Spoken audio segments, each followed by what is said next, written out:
Avril 1961, branle-bas de combat à Cuba. La Havane et Santiago sont bombardées. Des mercenaires débarquent sur la baie des Cochons. L'île communiste est attaquée par des exilés cubains soutenus par les États-Unis. Un épisode de l'histoire auquel le musée Giron est consacré. Ils ont commencé le recrutement en Floride, ils se sont entraînés au Guatemala, ils sont passés par le Honduras et ils sont partis du port de Puerto Cabeza au Nicaragua.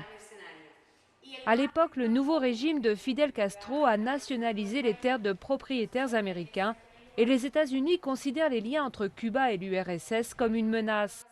Sous le président Eisenhower, la CIA met en place une opération qui sera lancée par Kennedy. À Cuba, les anciens combattants castristes se souviennent de la bataille. On a suivi Fidel, il a marché un peu sur un sentier de sable. Il est monté dans un tank et là il a tiré 3 fois sur le navire. Fidel était premier sur le front, parce qu'il ne faisait confiance à personne. C'est un dur de dur. Il a pris un tank et il est parti. En 72 heures, l'armée de Fidel met en déroute les 1400 mercenaires.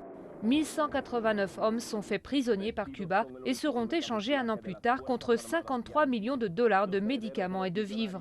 La tentative d'invasion militaire est un échec complet et 50 ans plus tard, les relations diplomatiques entre les États-Unis et Cuba restent glaciales.